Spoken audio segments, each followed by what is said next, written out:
Hello again. So I felt like I was waffling a little bit there. I was a little bit distracted with little man on my lap. He's currently rolling around the floor at the moment. Back to the great male theory and to Harry Potter.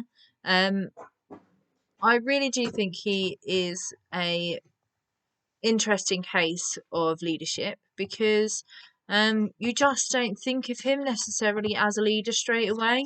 And really, he is. Like, there is a lot of things that he did. There is a lot of influences that he he had on people, and there was a lot of people that influenced him. So he wasn't the head teacher of the school, but yet he was able to lead Dumbledore's army. The um, he wasn't the leader of the he wasn't even necessarily the leader of the DA eventually, because that got taken over by the adults who were seen as more knowledgeable than him.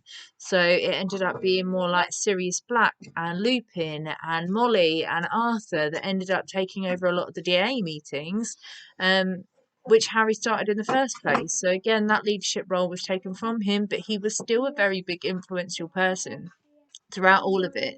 And it ended up coming to the point where there was a war, and it was caused by a lot of the influences that Harry Potter had and a lot of the stories that he had to tell other people, and the fact that he was there, and the fact that he taught people the fact that Voldemort came back, and he made speeches to people, and he fought for his case, and he had this brave heart, and he didn't give up. He could have quite easily turned around and went, well, no one's believing me, what's the point, I'm going to give up. But he didn't, and that's obviously why he's one of the more successful leaders, and the fact that he did manage to convince all these people that this was happening, because it was obviously fictionally, and he should be considered one of the great leaders because a lot of the things happen because of his influence.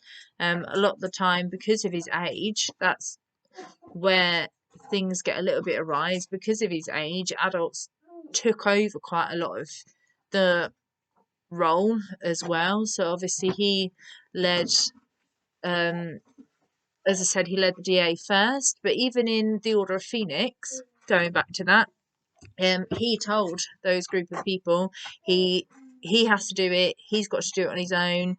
Did a big speech about it, and it was his friends that turned around and went, "No, we're doing this with you. Don't be silly." And he admitted and accepted fault in that, and he admitted and accepted fault in actually, yes, he was a leader, and he did have a lot of influence over people, but actually he wasn't always right. He wasn't always the most knowledgeable, and in terms of self confidence, he had it and he lacked a lot of it. But then if you go back to his upbringing, which I meant, like, he didn't obviously have the best upbringing with his aunt and uncle, um, but he always tried to do it in a non-violent way, which I found quite interesting. Again, he was known for not expecto patronum, sorry. He was known for Expelliarmus, which is the disarming spell. So he just tried to disarm his opponents. He tried to get rid of what it was that was going to cause him harm rather than harming them. And that is a big part of this great man theory, is the fact that they can be known to be violent and they can be known to act out against other people, whereas Harry Potter did to an extent, but he never actually used the spell to try and kill anyone. Which he could have easily done. He had a wand. He didn't have to physically do it, but he could have easily done it. There were times that he lashed back because he wasn't perfect, and he admitted that. So when it came to Draco and the duel, he actually did try and hurt Draco. But again, he was a kid. So I think that's one of the part reasons why he was not necessarily considered a great leader, because he was an 11-year-old boy when it started. And he had a great influence over Harry and Hermione even then, because he was the one that turned around and went, well, we've got to go and protect the Philosopher's Stone. And they went, okay, that's nuts, but we'll do it.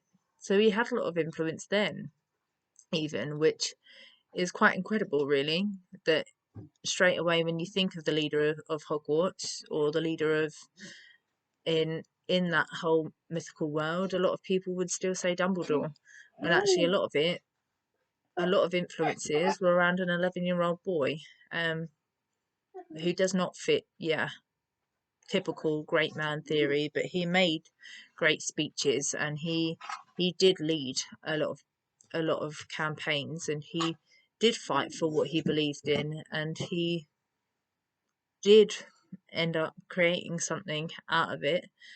And he did have to sacrifice a lot in the meantime as well. But he had his faults, and he admitted that. So yeah, that's one of the reasons why I've chosen Harry Potter. And it sounds like I've gone really ultra passionate, but I think he should be considered one of the great leaders, even though a lot of his ideas was from Hermione. I mean, let's face it, if it wasn't for Hermione in the Chamber of Secrets, Harry and Ron would more than likely have been dead straight away, because she was the one that figured out it was a snake. She was the one that figured out it was, what was going on, the pipes, everything. But he was the one that took that idea and was able to express it in a different way to how Hermione would have done, and lead people that lead Ron down there. And yeah, basically, I think he was able to take people's ideas into account and use them in a way to help them, which is nuts that I'm talking about Harry Potter, but he does have a lot of the qualities of a great leader, but you wouldn't necessarily think him being a great leader because of his age, and because he wasn't the head teacher. Basically, he wasn't even a teacher, he was a student, so he was expected to follow rules rather than create them. Yeah, that's what I think a great leader needs, is actually they should accept their flaws. But in modern times, actually, I'd say the Ukrainian president is a fine example of greatness in that prevails when needed, because he has become a very influential person, and I think props to him. What an incredible man. If I'd know more about his backstory, then I definitely would have spoken more about him, and maybe I will do another blog post later on. But yeah, I think it should be mentioned that a great leader at the moment is definitely the Ukrainian president. He's done a phenomenal job for his country, so well done him, and we will speak soon.